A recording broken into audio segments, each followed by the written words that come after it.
Ari. Hello. How are you? Well, we just got back from a trip to France. Yeah, I saw. How was that? Pretty epic. We visited the grotto of Mary Magdalene, Hmm. southern France. Such a beautiful place. That was a highlight of my trip for sure. Oh, beautiful. And Yeah. that's a very good start. Well, I can introduce you a little bit and then we can jump into what devotion is. Yeah, I would love It's- to. Would love to. I just want to say, first of all, thank you for accepting my invitation. And I know you for a while. I was trying to figure out when was it, but I recall like the first time heard about you or saw your name was probably in the Pluto book of Jeffrey Wolf Green, and then in the forums. And I was like, who's this Ari? This Ari asks a lot of questions. He knows a lot. So I thought that you were like 80 years old. And when I saw you once on one of those live meetings with the Linda, I was like, oh, he's quite young. So that was my first impression of you, like a very wise, not old, but wise person that knows and inquires a lot. So that was really beautiful for me to connect to you that way. And I was curious about you. I was very, very curious about not who you were, but at that time, but more like why are you using the language of astrology in a way that you are so in touch with your intuition, but at the same time you're in touch with the language? How do you connect in evolution astrology? Like, how do you connect to it as a language, or is it something that is instinctive? Like, how do you connect to evolution astrology? Mm. Earlier today I was doing a session addressing the individual's questions, and at a certain point I said, listen, I really feel that there's something to speak about and address here, but you're not asking about it. It has nothing to do with your email, with the questions you're asking. Can I just trust myself there? And what I brought forward ended up being very much relevant, and it's where we are meant to go. And I think this is for me about even just putting the chart to the side, trusting and knowing deep that each soul has a path, and that there's a threshold of deep relevance to our soul journey, and that when we communicate about it, when we can speak words that reflect the acknowledgement and the true, authentic, sincere meaning of what's actually happening, right? And so the words that are spoken, they won't alienate. They're not abstract and inaccessible. It touches that place in us where we actually are at that edge of our own growth, and each one of us, wherever we're at, there's that edge of our own evolution where something is deeply relevant and true, and it's such a gift to be able to communicate that. And so for me, it's intuitive. That intuitive sense is because the truth is, it's in the field. It's just, I think we suppress it or we deny it and we ignore it because we have other things that we're choosing to give attention to. So for me, the chart and my training and my skill in interpreting it is only as useful as my willingness to really listen to my own intuition. Otherwise, all of the symbols and the beautiful, rich wisdom and correlations that we get from evolutionary astrology, they become totally abstract. And if we're not connected to inner guidance, that intuitive inner sense, we really won't know what to do with what we see in a chart. Oh, that's beautiful to say that, because in a way, the language is a translation of something that is connected to spirit. Would that be? Like, it's the way you perceive your connection to God, spirit, whatever you want to call it. But then there is coming through a form, shape, symbology, archetypes, whatever, like that's language. And it happens to me, I do readings and I love to see, and this one is going to be funny because I was going to pull your chart and I'm like, no, I really want to listen to him, not just trying to decipher you, or not, it's not deciphering, but connect at that level. And I find that it's very beautiful to be able to connect to people at the level of astrology, because at the end, that imprint is with us, whether we know it or not, whether we recognize it or not. And I think that sometimes the role of somebody who is supporting us to look at ourselves through a chart is more like the role, rather than telling us what to do, is like leading us to a place of showing the light of something that we probably know, but we haven't seen. And that's what I have felt. You read my chart several times, or I don't remember, like I know there are more than once. And one of the things that I loved the most when I was doing this work with you was the way you actually really listen to me, and then you dive deep, like if you were back in the ocean, and try to fetch something that I probably forgot, like a little pearl, and you bring it back and you give it to me like, hey, that's great, but look at this. And I think that's one of your biggest gifts, I have to say. That's so beautiful. Thank you for that. Thank you. One of the things that is very interesting about certain archetypes, but I want this to be heard by people who are not so connected to astrology, maybe they become a little bit more curious about the archetypes, but the teacher and the student, that sort of discipline. And I love etymology, and the root of the word discipline, it actually comes from disciple. And there is a certain kind of commitment that one has with oneself when one wants to learn something from somebody that is an elder, not just older, but like has some wisdom, and the wisdom, it comes from the experience. So that's why when I saw you, I was like, whoa, he's much younger. So when I saw you, you were much younger, but that didn't impede me to say, I'm so curious about what this soul has to offer me in a way that I can be the disciple and just, abide by certain parameters, because teaching, in my case, when I like to teach, I like to have like a structure, very Capricornian. But then at the very end, I trust myself that whatever is going to come out is going to be for the service of the others. I want to ask you, was there a moment when you felt that teaching was the way, or did it come naturally? Like when do you become like a teacher? Mm. I think I've always had a natural inclination towards teaching since I was a child. So I would explain, Talmud and Torah to Mm. other people. And if I had the audience of an adult, forget about it. Just, did I have something to teach them, Um, but I mean, there's a lot, obviously there's more immaturity in that. I think for me, the growth as a teacher has happened more in it being linked with greater purpose and meaning beyond my own ego constructs around knowing things and having knowledge, right? Where that natural tendency, I'm a Sagittarius, I have a lot of Sag. So that Sagittarius energy, which is oriented towards insight and expansion and teaching, can be used for purpose greater than myself. That's an ongoing process for me. And I think the more I've gone deeply into this work, the more there's been this point of deepening self-reflection around what am I teaching? What do I have the authority to teach? Mm. What do I really know? And what's the purpose? Why am I doing this?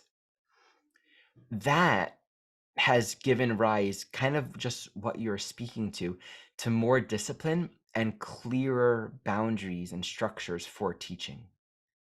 Yeah. I think the more, I'll say this as maybe a universal principle, the more we recognize purpose and meaning and greater value is something that we're doing, the more we're naturally inclined to really honor its space, to really honor that which we're creating, to create a structure that respects and nurtures its greater healing purpose and potential, versus just talking astrology or teaching it. The guidance for me has been to take all of this teacher energy and raise my own vibration, learn how to become accessible and available. So that ends up becoming my own spiritual growth, to Yeah. learn how to hold wisdom with humility, and to create a structural reality where all of this can actually be in service to other souls. Yeah, that's beautiful. I remember once in one of your classes, I don't remember exactly what was the context where we were talking, or no, probably you were, oh yeah, maybe you were talking about Chiron in the ninth house. And that really struck me. I think that's the moment that I realized, like, wow, wow, Ari, like you accept your vulnerability as a teacher, or I don't remember exactly the context, but there was this vulnerability about having Chiron fall in your ninth house. And you came out as a very humble and just saying exactly how you were feeling. And that was so potent. Just Mm. listening to your vulnerability in a stage where you're like, normal people are not going to show that, because maybe you're going to lose students or you're going to lose an audience. But no, it was the contrary. I was like, whoa, way to go. And I think I even sent you a message or something that was like, wow, that was amazing, because I already went through the return. And I have to say that, and I was writing about it today because I'm about to finish my book. And I mean, Chiron return was a killer. It almost killed me. I wanted to die. I have Chiron in Pisces in the second house. So I basically allow myself to be abandoned to the point of almost like I have no more breath. But it gave me the strength once I realized that that vulnerability was actually the one who was going to give me the strength to keep on living and to find the purpose and the meaning of valuing myself. And that's what my purpose been since. I'm an artist, but I also teach very much, mentor people about how to value themselves from the core, not from what they think that value should be or how they have to pretend to be in a society so they get more people or more likes or whatever. It's not about that. It's more deep. It's a deep understanding that when you trust who you are, like deeply, like I close my eyes and I just can trust completely that second house ruled by Pisces. And my Neptune is up there. So it's very much connected to spirit and I trust it and I'm not afraid anymore. But there was a time that was my biggest fear because I was probably in tune so much with the idea of scarcity or not being able to do like all those things that can happen, that they can play games. So I feel like one of the reasons why I'm so attracted, but I respect so much the teachings of Jeffrey Wolfe Green is because of they use the polarity. And I have bought your books, or I have like the book you wrote about astrology. I really love that you wrote it in a way that it is with the pairs. It's not separate. It's not sign by sign or Trinity by Trinity, but that you cannot speak about Virgo without speaking about Pisces. And that for me is like fundamental. The only way I can actually embrace my shadow is by knowing what's on the other side. I don't know if you have anything to say about that. Well, I have a question for you. I've never had the opportunity to sit in one of your classes.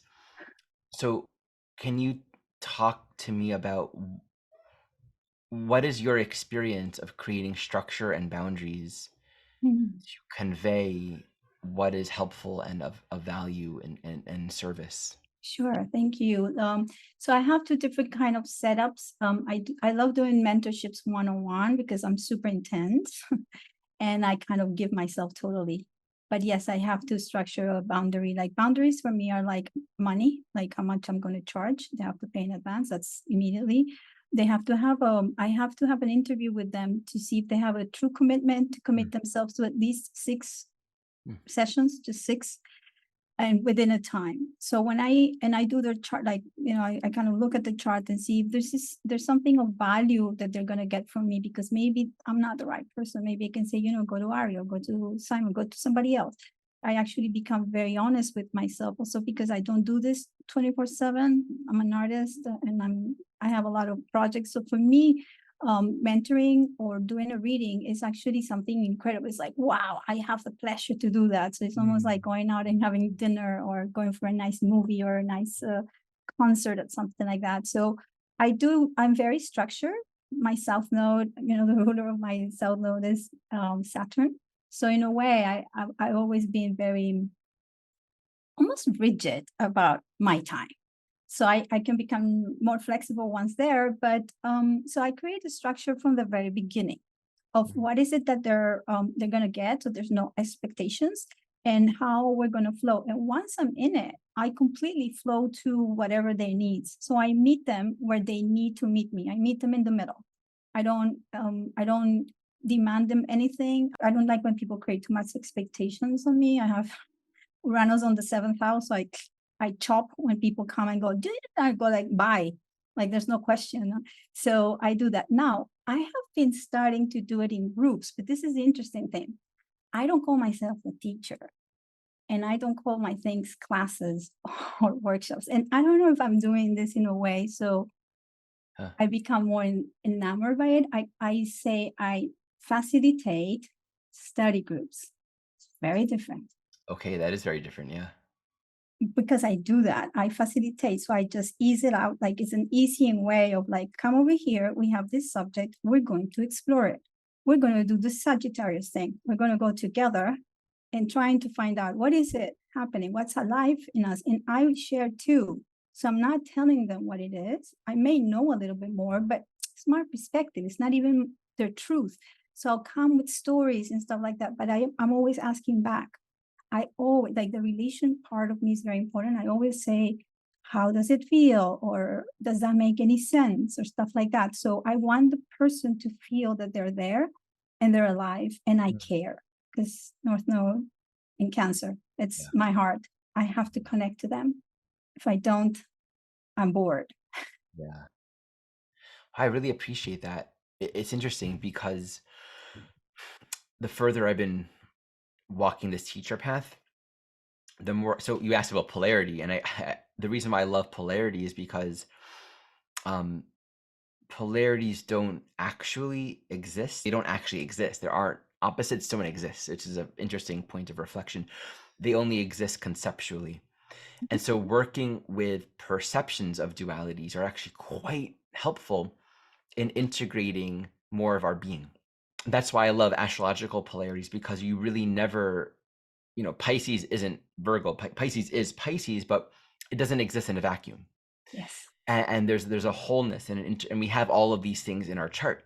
Understanding the astrological polarities become a sort of gateway into understanding our own split mind. It's one perspective of it, helping us to see more of the picture. And of course, we can have a chart where we're way out of balance into one extreme. In my chart, the mutable elements are probably the most emphasized. And I can really see where part of my dance is working with integrating the mutable polarities, like Sagittarius, Gemini, Virgo, Pisces, which in a sense kind of relates to what you can control and like label and organize and get right, and what you just have to let go of and just do and experience and explore in the moment and not worry about organizing it. It's very left brain, right brain. And the further I've been going down this teaching path, I've been experiencing two extremes. And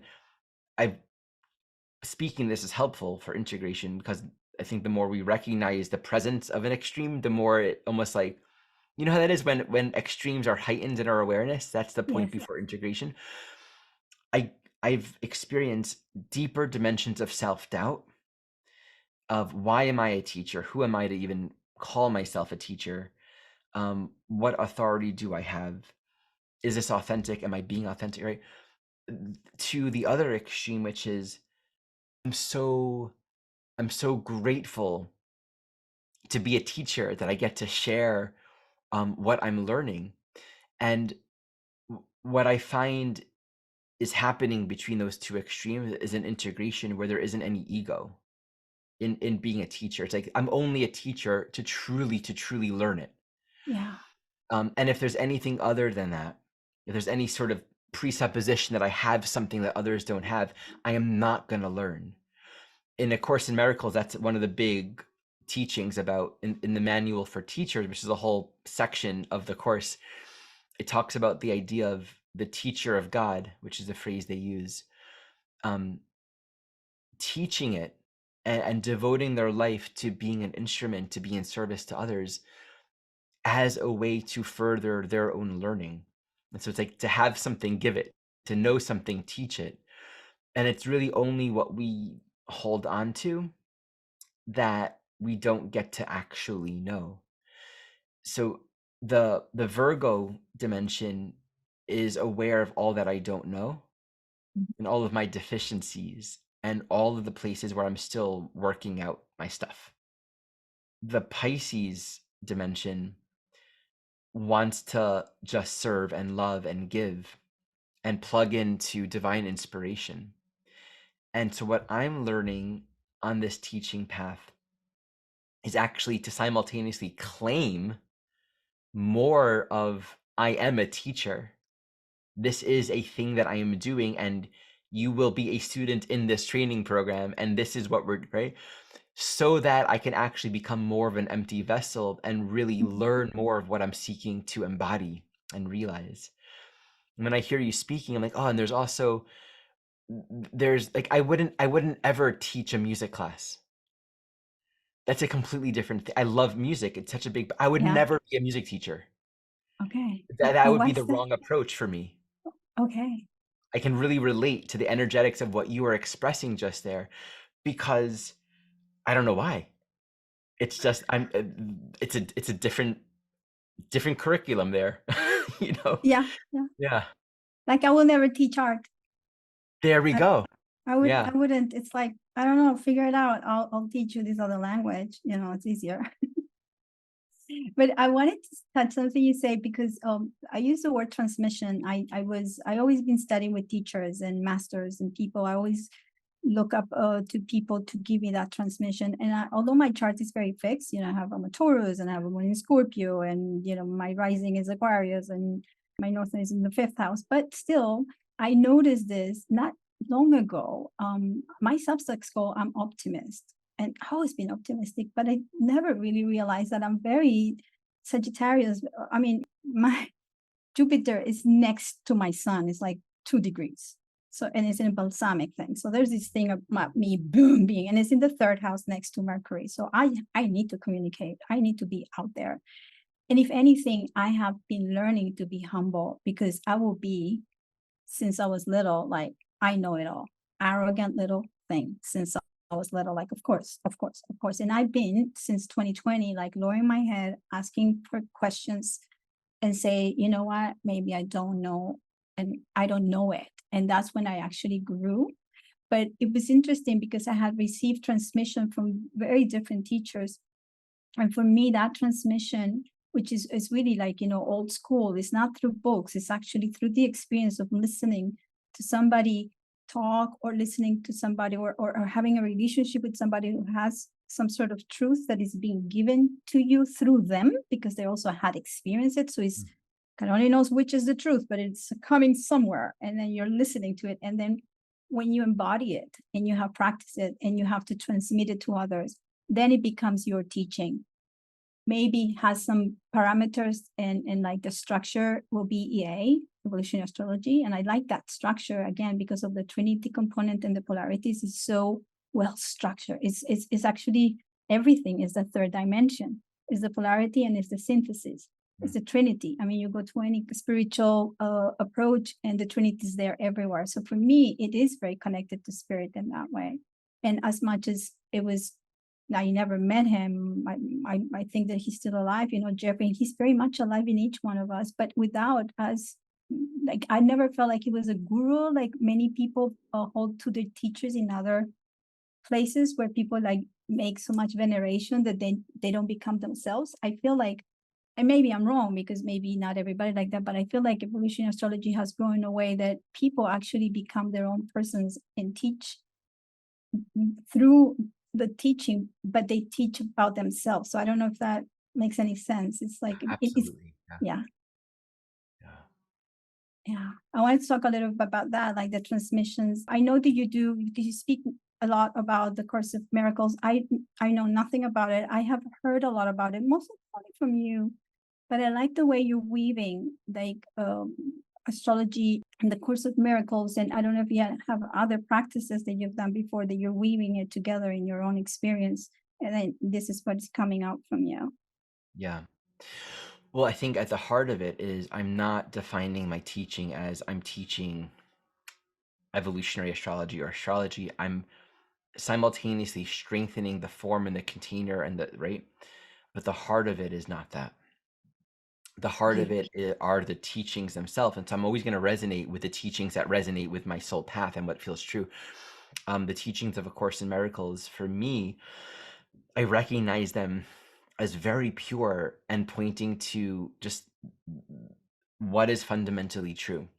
It's all about forgiveness and correcting our thoughts. The training in A Course in Miracles is mind training, learning how to live from guidance, learning how to access guidance for our own perceptions.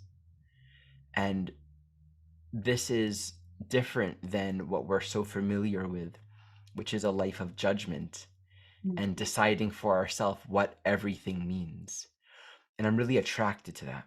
I'm really attracted to living in a way where I don't have to assume the responsibility to give everything meaning and interpretation.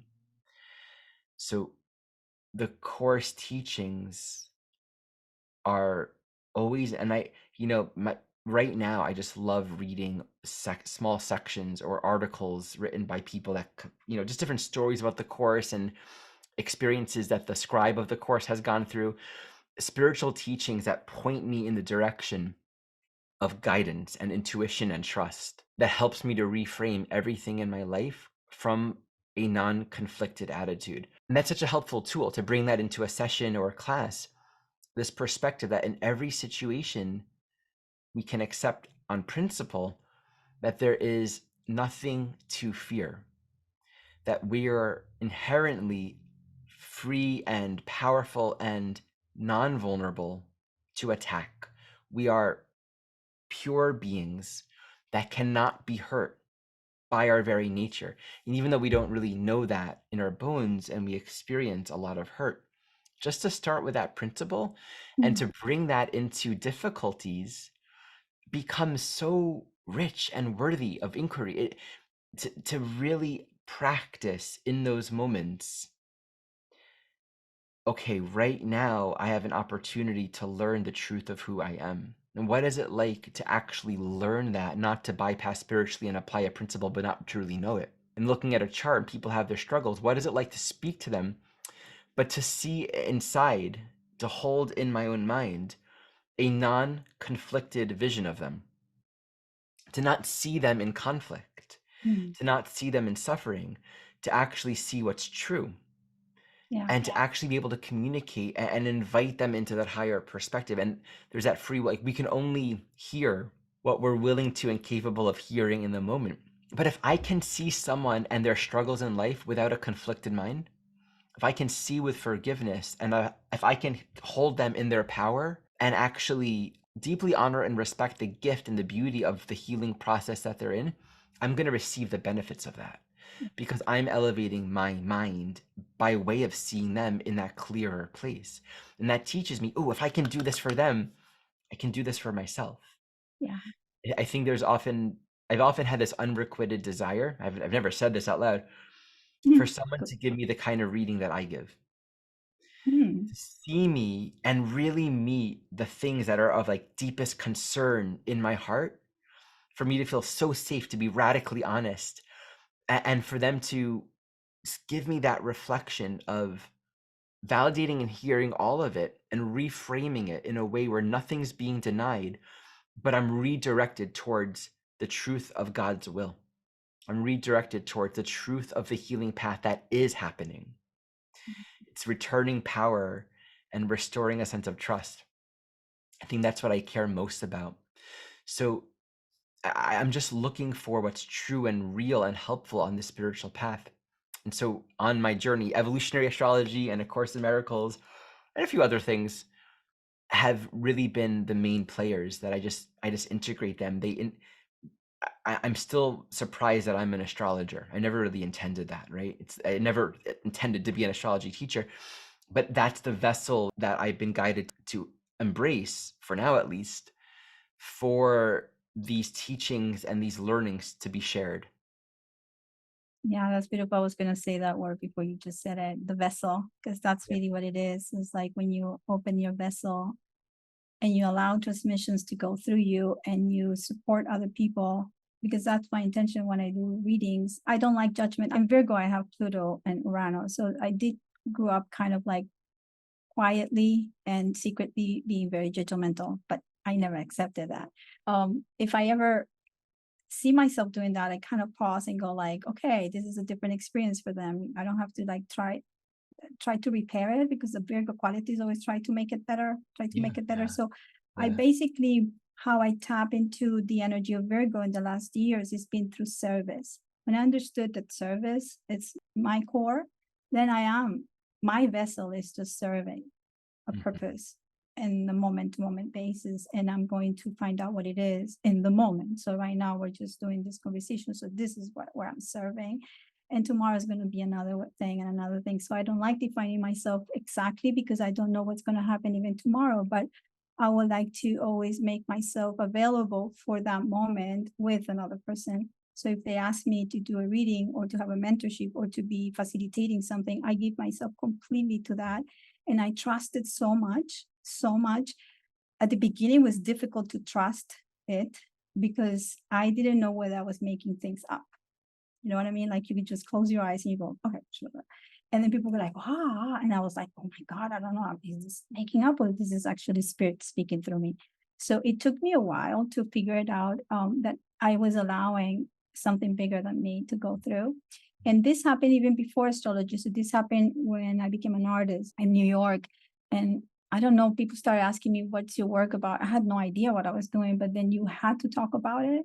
So I was like too bored to try to figure it out otherwise. So I would close my eyes and I would look inside, and just open my eyes and go "Blah, blah, blah," like a stream of consciousness. And people were like, wow, that was amazing. I was like, was it? I couldn't even remember. So I started really praying so I could trust that completely.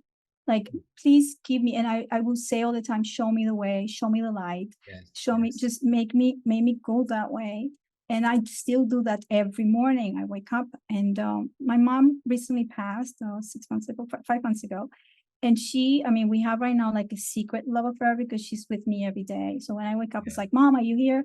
Okay, what are we gonna do? And she's like, you mean what you're gonna do? I'm like, oh, come on, we're buddies.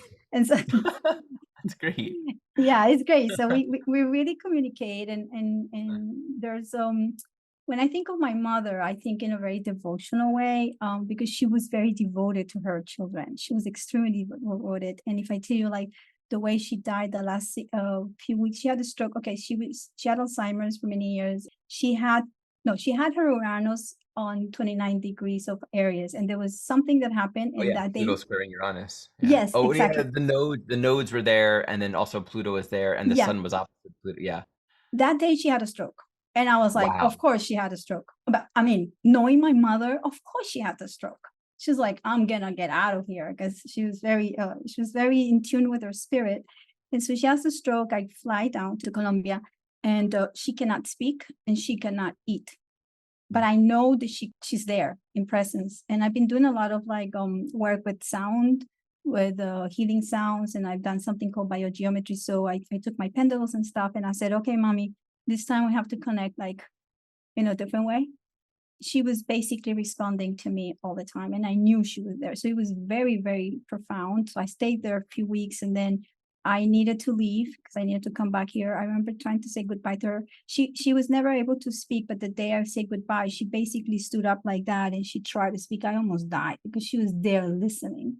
And I said, don't worry, I promise I'm going to take care of my siblings. I don't speak to one of them. So I said, I don't know if I'm going to speak to her ever again, because I'm not going to lie to you. I'm going to take care of the other two and stuff like that. So, but please let me know when you're going to pass. So I knew in a dream that she was going to pass September 11th. And that weekend, I called my brother and I said, you have to let her go, because she's like 47 days without eating. She was waiting for us.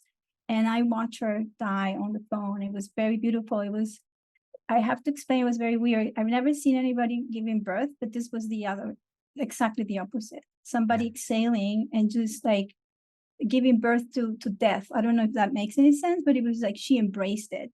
And I was like, wow. So I'm so connected to her. And it's been a party since, because she's with me all the time. Yeah, it's And beautiful. you can really feel her, you can sense her, you have that communication. Yeah, like from the very beginning, it's like we're together. And this is something I told my editor this morning. I said, I think the true love in my life has been my mother. I have to say that really love, I've never felt the love that I have from my mother. Never. I have a question for you. I've been curious about this. I haven't experienced a lot of too much death in my life. Naturally, most people grieve, but I've also been very curious. You know, when a person passes over, I understand that they're not gone. They're still here. Right? There's no, you know, their soul might be under service for a while, but there's no separation in distance or time. Yeah. And I've always been very curious because often when a person dies, there's a very strong sense of loss, right? That happens. And most people don't maintain communication after a soul passes on. The question that I've had is, and I want to hear your experience about this. Is it are you grieving? Has there been a grieving process? And is it possible to be grieving and to be still in connection to the Mm, fact of her presence with you at the same time? Like, do mhm. those two things coincide ever? Well, that's interesting because, okay, so I have to go back to dad. Dad died unexpectedly when I was 8. He went to buy a pack of cigarettes and he crashed his car, and I was little. I was my father's daughter. Like I was like very close to him. So I experienced death and I was completely traumatized by it. So I did this association. I was like, I don't feel anything. And I moved from schools. I became feisty, like, man, like that. And I don't feel that. That's not with me. I didn't even tell people in the new school that my father was dead because I didn't want any PT whatsoever. So I didn't tell any people. And I grew up with this thing. So he was with me, but it was so painful that I kind of had a close relationship to him through his books. He was a reader. He was also a music lover. Like there were so many things, so many ways I connect to him, but there were quiet. I never show them. And I've done therapy and everything. I was traumatized by it, but I didn't know. So I did a whole trauma work. Oh, so yeah, few years ago, like probably 6 years ago, I went with my sister and she had my father's picture there and she said something like, oh, and he said, and I'm like, are you talking to him? And she goes, don't you talk to him? I said, can I talk to him? Ah, Yeah. And I said, oh my God, not only I'm going to talk to him, I'm going to ask him for things. So I started asking, Dad, are you there? Mm-hmm. Can you help me this? I have to lift something. And I swear to God, I would feel like I'm superwoman lifting stuff that I couldn't. Like, can you help me carry this? Oh, I'm going to move to Miami. Can you help me get an apartment? And every time that I ask him, it's like a miracle. It just happens. mm, So of course he's with me. Now, when my mom started having Alzheimer's, I started mourning because I noticed that she couldn't remember me. That was like 4 years ago. And I started feeling the sense of loss mm, because the person that I knew growing up, it was not there. It was right. this very infantile person, very funny. She never lost her sense of humor and her devotion. She was so much loving with us. I couldn't have conversations with her. So I almost did a mourning for 4 years. And when I say that my mom knew how much we suffered with my dad, she was a young widow. She was 37. I feel, and this is the joke I have with my brother, it's like, oh, of course she had to decide the way she died. And she was going to go like with a little dropper. She was going to go first Alzheimer's, then she has a stroke, and then she waits 47 days, not 10 days, 47 days. So I feel that my mom's death was the ultimate, I don't know, like she showed her devotion until the last minute, that she wanted her children to be all okay with her because she gave it everybody space to kind of like be okay with her because some people were not okay with her. I was so I didn't feel the need to mourn her because she's not gone. Right. She's with me, and my brother has the same sensation. He took care of her the last few years during COVID. And 2 days ago, he was traveling from one city to another. And when the iPhone says this photo was 3, 4 years ago, so my mom popped up, and she was very tiny, right? And in this this photo, she looks like a little midget. So I just immediately sent it to my brother. It's like, "Are you still driving? I'm sending you the midget. She's taking care of you." My brother just stopped the car. He called me. He goes like, "Oh my God!" We spoke for like 5 minutes about my mom, how much Oh, we love her, how much we love her. So oh, she's there. She's just there. I love her. so beautiful. Yeah. Oh, yeah. Thanks for sharing that. Yeah, so there's no loss. I don't think and there's another thing that happens to me. I don't know, like I'm very related to death. I had many people died and I talk to them. I talk to them. I have this ability that when people go in coma, I go in my dreams and I talk to them and I ask them, do you want to stay? You want to go? I don't know. I had dreams like that since I was little. So I'm not afraid of dying or death. I think that it's just another passage. So I'm not very attached to that. I'm not attached to things actually. I can just, close my house and then move to another city. And I don't talk to any people from New York now, for instance. I don't care. I don't miss anything. I'm so much here that I don't miss anything. So it's different. But some people I do. Like I have one of my sisters. She's suffering a lot. She wishes she held everything that my mother left around. I get it. I respect that. But me, I didn't want to have anything. I don't care. But that's Yeah, probably, I don't know, it's very interesting how like it's such a paradox, but life and people and relationships become only accessible and available if we're unattached. yes. Yeah, it's like the presence of our attachments seems like we really care about the things or the people that we're attached to, but we distance ourselves from the possibility of true relationship. Yeah. And I can't really speak I mean, I decided not to have children, so I feel it would be very different if I had children. And maybe one of the reasons why I didn't want to really have children is because I was very afraid of that attachment. Let me tell you about, I mean, that's the hardest thing. I mean, I'm sure almost every parent has that experience. You know, if I'm lying in bed, sometimes my mind will like go through a scenario of like, why are you thinking that, right? Just, and the propensity that children have to like bonk their heads and get in small accidents like all the time. It's interesting watching my mind and the fear of, you know, things that no parent wants to happen. But I've been using that as, okay, well, I don't want to live my whole life in fear of something happening, right? And it's interesting because I noticed that as reasonable as it sounds, that's not love. That's attachment. It's attachment. We think of attachment as love, and we think it's reasonable, right? I have this role that I've contracted to play with these souls, and it's like the deepest freaking honor anyone could ever have. I mean, I've Yes. only becoming a parent has taught me that being a parent is an honor. What we're simply doing is we're creating the space to welcome and serve and support these souls on their next chapter, Yes. loving them well, being in service to what they need. And we get to, in that orientation, we get to grow immensely in that process. And I think seeing it that way just sort of alleviates all of the attachments which are there. I mean, such a deep bond. It just relaxes the intensity of those attachments, you know, because it helps me remember this is not about me. These children really belong to God. We all belong to God, and we're all children. We're Oh all the God. same, and we're just playing these roles. And my job is to do my part. My job is to be in service to these beings, and we never know what the path is meant to be.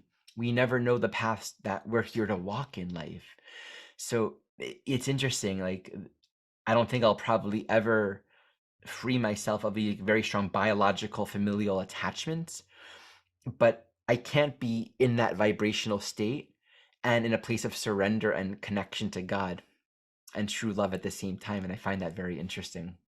Yeah, it is. And you know, attachments are just fear or they're also disconnection. I did a lot of work with Gabor Mate and he says something like, you know, when you're too attached to something, maybe you're disconnected to something that it was very deeply disconnected in you, and it was coming from family or any kind of trauma. So the moment you reconnect to that sense who you are, sense of self and your authenticity, who you are, who you really came here to be, and you stop like giving yourself away for that security, whether it's a hug or money, whatever Yeah. security means for Yeah. people, then you really become free. And when I understood that, I was like, oh, this makes so much sense because I did become very attached to my partners.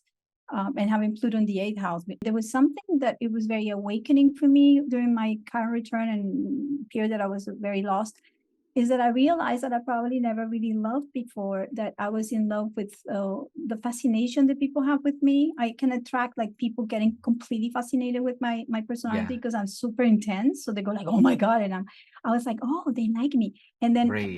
I thought that that was love and I had to love them back. Yeah. Or I would attract those little like hurt puppies, and then I would go and pick them up and try to heal them. And then I was like, oh my God, I don't like this puppy. So I had these two kinds of relationships that they were like, that's not love. That's why I say right now that the true love that I felt thus far is with my mother, because I haven't had children. But with my mom, it's like, I don't know how to express that. It's like true, like, because I come from her. She Yeah. supported my way of She gave you being. such a gift. Yes. And she taught Yeah. me few things that are so important for me. She always said the word enjoy. Hmm. She said to me, she was also fifth house north node. So she was like, enjoy. If you're gonna do it, have passion, enjoy. And then she would say, don't ever come back and blame your unhappiness in me because I only told you to do one thing. And I said, yeah, mommy, to enjoy. And so that was it. And so so it was always about That's not just great. having fun, but have the joy of living, you know, like be in that moment of joy. So yeah, she taught me that. And that's why I'm an artist, because I can trust that I can be enjoying what I'm doing in the moment as an artist. Some people are That's so thinking very beautiful. much about trying to make a living, and that's not what I care. And I make a living because I don't care about it in the Yeah, there way we that go. I'm afraid. Yeah. That Yeah. relationship between non-attachment and Yeah. experience. Yeah. Yeah, you learn. So talking about joy, I wrote something like joy, integrity, and purpose. For me, they're very related in a way. How do you relate to those three words? Joy, integrity, and purpose. Oh, I just like them. I mean, when you say them together, Yeah. joy, integrity, purpose, I want all of that. Okay, I mean, joy, I mean, each one of those by themselves feel really good.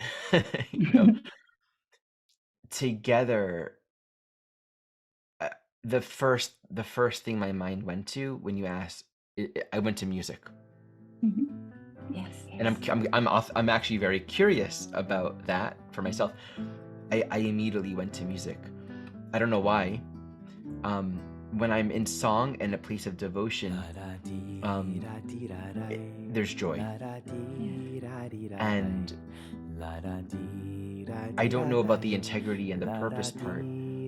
Let me take a moment and actually feel into what this is eliciting. There's something Yeah. there. As I relax and I allow, oh, the way she opens up. As I relax and I allow. It's interesting. I think those three vibrations are always connected to each other. Like they're inseparable, but we may not realize it.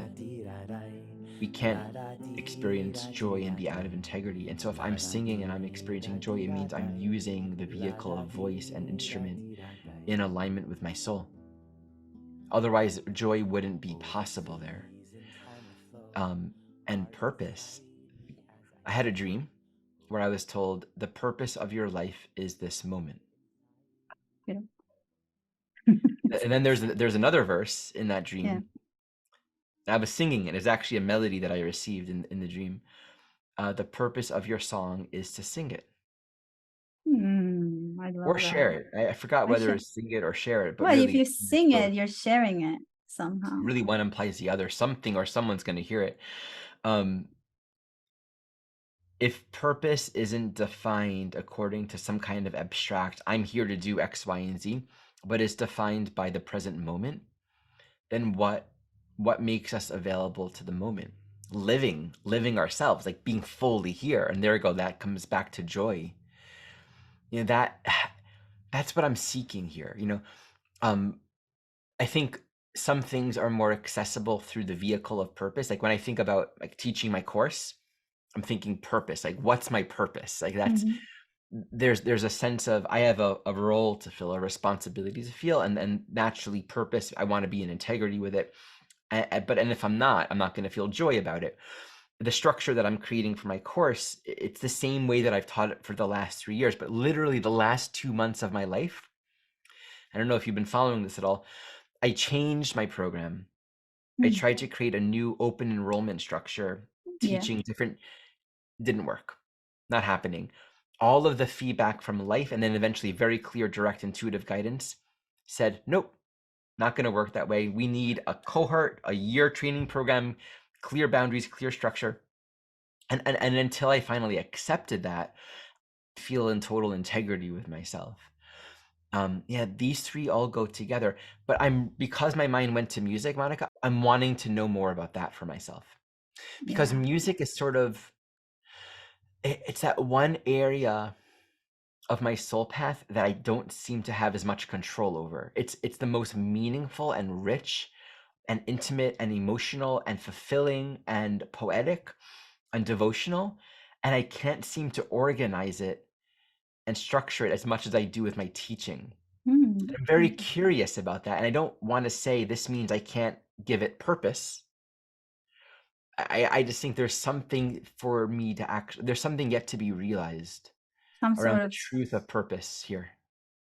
structure, like, because this I can tell, like, from what I'm hearing, when you give to others something, like you give space to teach or to transmit something, or you have a responsibility because these people have an investment in Responsibility. themselves with you, right? And then you have to create that structure because they're coming to you, you're coming to them, you're meeting somewhere. But sometimes we tend to be a little bit more loose with ourselves, so we don't create that sense of responsibility or integrity. For me, integrity is very close to responsibility, not in the Capricornian way of like, this is something to be done, but more like in the holistic, like if it has integrity, it means it's wholesome. So it's going to sustain itself in a way that no matter where it goes, like a bubble, it's still a bubble, it's just like you can give it many different forms.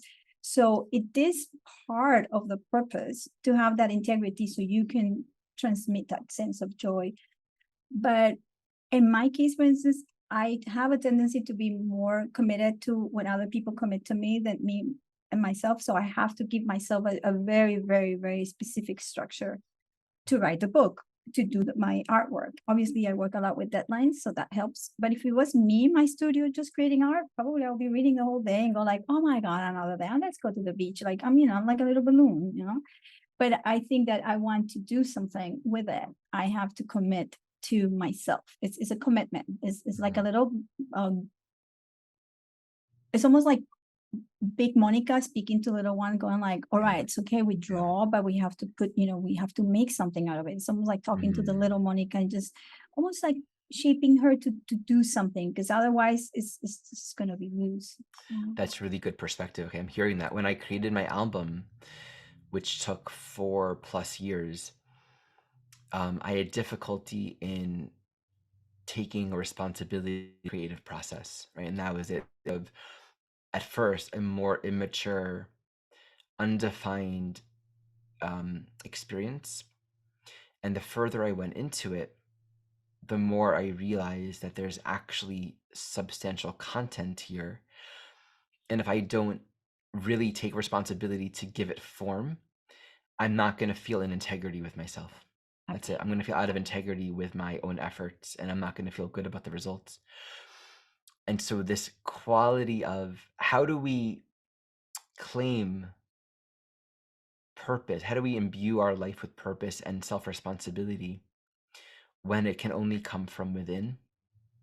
And our own decision to, like you're speaking, to parent our own selves. Here's something that arises. A lot of people make efforts to do something that they're never actually going to do. It's never going to happen because it's not a part of their soul program. It's like that quote I often come back to from Ramana Maharshi: try as hard as you want to make something happen that isn't meant to, and it never will. Try to prevent something that's destined to happen, and you will never be able to prevent it. We can't step outside of our soul program. Like our free will and agency will never succeed for more than a short blip of time and space in actually taking us outside of our soul program. It's really only a matter of, are we going to cooperate with that program, embrace it or not? So I think a part of what I'm inquiring into is taking responsibility to give purpose and meaning and direction to something that only we can do from the inside. Also means fundamentally that we're in touch with the depth of our own soul and what's actually true. Like versus a good sounding idea of I want to be something that really is not true for me. Like there has to be a deep sense of this is true for me. This is a part of my soul program, and nothing is ever going to take that away. And so even if I resist it and avoid it, it's just going to be there waiting for me.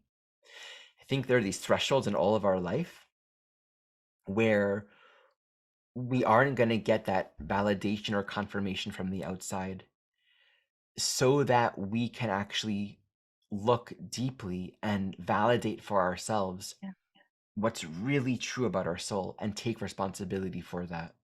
That's probably what music is. That's probably what my story is with music. Yeah, you got time to inquiry that. For me, yes, it's interesting. You spoke about a couple of things that I want to tap into. One is validation, the other one is recognition. For me, validation is fifth house. It's like, I'm gonna give myself the time and the creativity to actually create something without expecting anything. There is no expectation. It's just the joy of being able to create.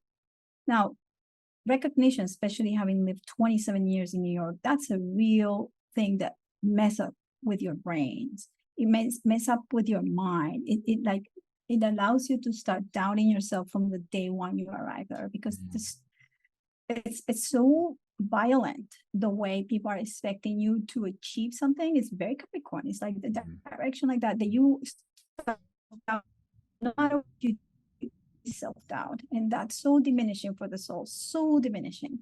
And I was able to sustain it. That's why I think I have many medals, because I was like, oh, I can do it, but do I want to be in that stressful situation? That's when I decided to leave the system. I always I escape from the matrix, because there's not enough joy being tortured in such a way, because I was creating so many expectations by the system and so much self-doubt, when I knew that I had all the capacity of being creative without having to validate myself outside. So I was not validating myself from within, but really expecting. So the expectations were enormous. The disillusionment was even bigger.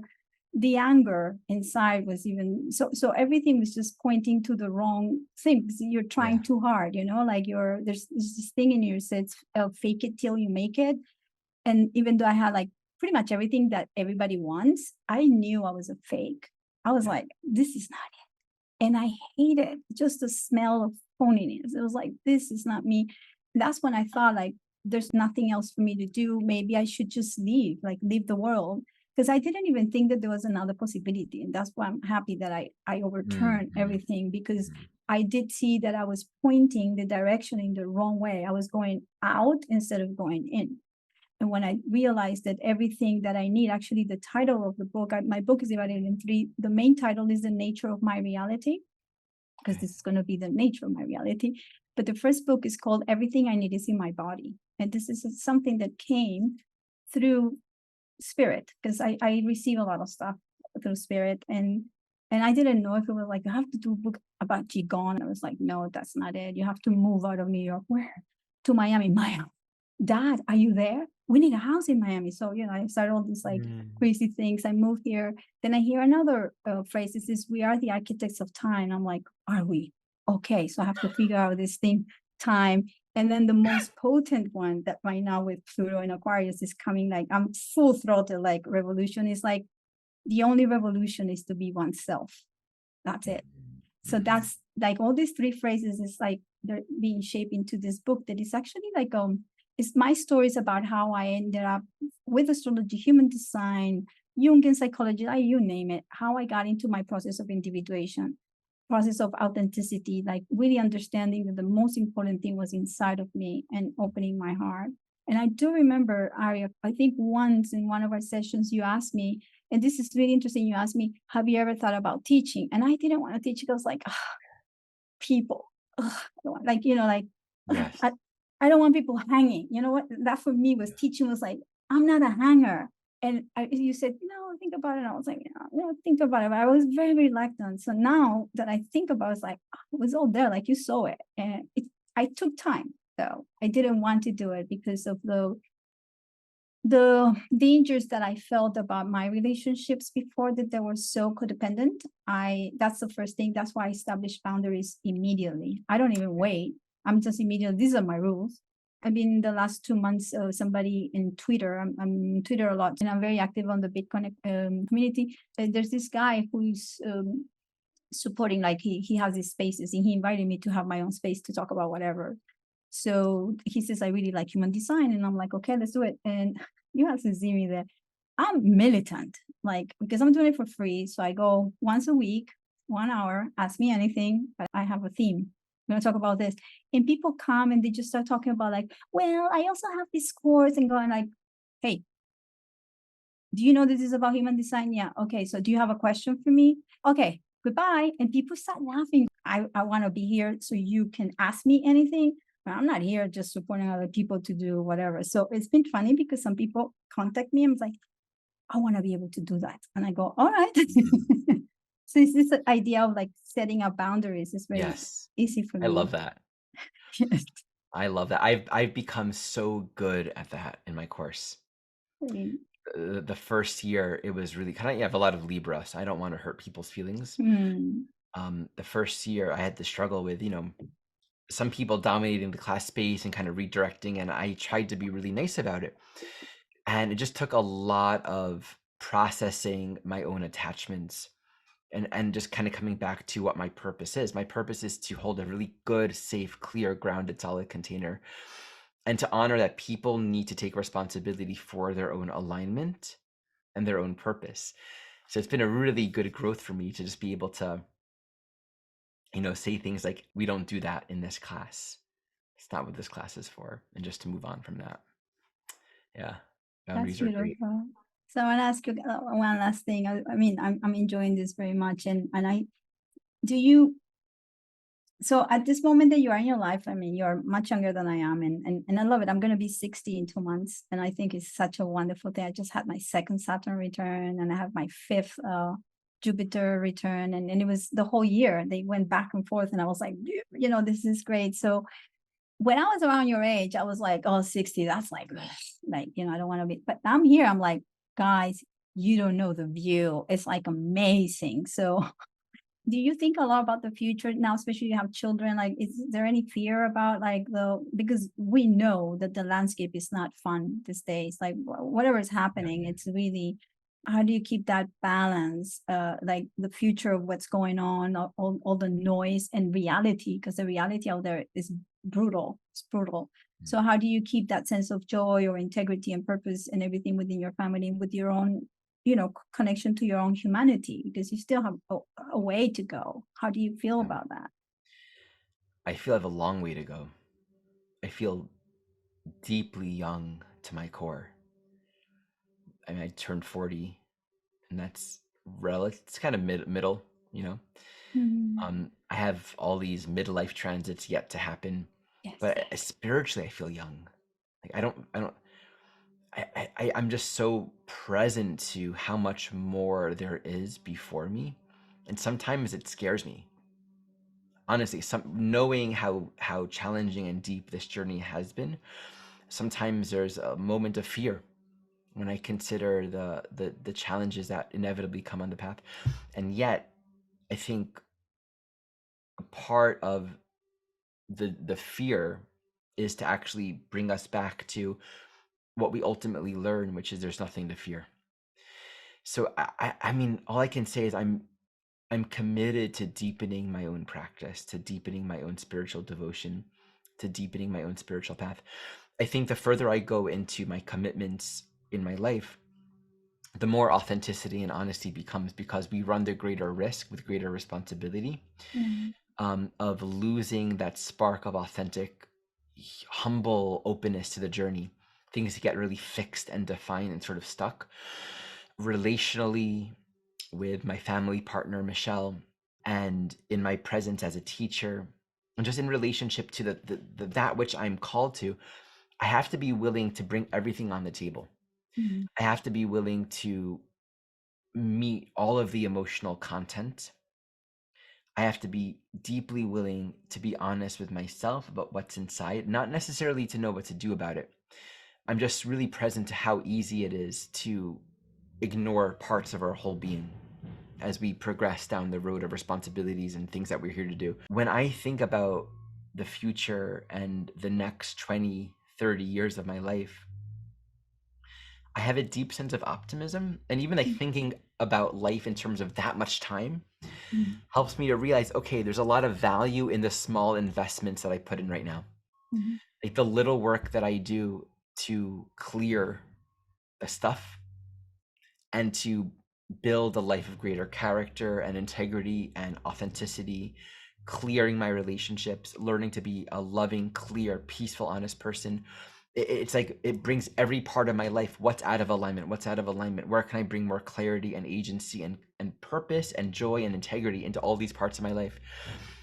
When I think about how much time I have probably in this incarnation, putting forth those efforts feels exciting to me, because, oh, if I can do this now, if I start now, then in 10 years, I'll even be more solid. You know what I'm saying? Like, more time in front of me from that perspective feels and the fear only comes up when I'm, afraid of not doing the work, or I'm not thinking about the immense opportunity that I have in this human life. I think there's a lot before all of us, and that's why there's never a better time than now to get started and to come back to the path. Yeah, it is. I remember, because you also, when you speak about Jupiter Sagittarius, you always talk about honesty, and you do speak a lot about honesty. And I remember, it's been 7 years that I use a virtue per year. Like I started with kindness, and I realized I was not kind to myself, so I started doing this little game. I like games a lot, so I was like, okay, I'm gonna be kind to myself, so I'm going to smile when I'm alone. And I was be smiling. I was like, what are you doing? You look stupid. It was like, I'm smiling, we're being kind. And so I started like becoming like making fun of it, and then it became this thing. And I was still living in New York, so I would come out with this face, and people were like, because I was just doing this exercise, and I would go to the deli and I was like, hey, and everybody was like, are you okay? And I was like, yeah, I am. How are you? And then I realized that within that year, I became extremely kind because I was very attentive of that moment. Then that brought me to, I think it was being grateful, because I was so grateful that I had become kind to myself that I was like, that's the next one. And I think that the one that followed, if I'm not wrong, was actually was humility. And that was a big one because I was a little arrogant. I was like very arrogant, I have to say. So humility came when I questioned myself, or I told myself, I actually don't know everything. Oops, I'm gonna accept that. And I'm gonna start asking questions. And so I embraced the not knowing. And oh my God, it was really life-changing for me. So the next year, I was like, oh, I wonder if the next one will be honesty, because that was a hard one for me. Like how to be honest on a moment to moment basis, like how to really know when you're lying to yourself, when you're not being honest about the moment that you're really, and it's a beautiful virtue to practice. It is, with no judgment. You just have to just say, hey, I fucked it up again, like, but it's okay. We're going to make an effort, like, but it's this understanding that we're here every day is a new opportunity. Every day is a new opportunity. Yeah. So, yeah. So I love that. I love that a lot. I appreciate your time, and thank you so much for this. I don't know if you want to say anything, any closing words. Thank you for inviting me. I grabbed my ukulele. May I Yes. sing a short little song? Oh, please. Please. Yes. Okay. Yes.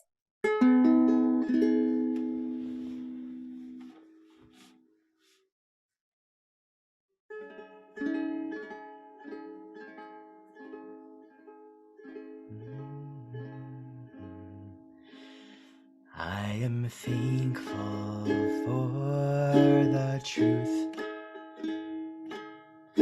that never goes away. I am thankful for your love that stays in me all day. I am thankful for this life, to remember what I've always been. I am thankful to be here now, to remember it's all within. For we are here to sing and pray, to be full in a beautiful way. We are here to care and share the love inside, it's everywhere. For we are here to sing and pray, to be full in a beautiful way. We are here to care and share. Oh, love inside, it's everywhere. The love inside, it's everywhere.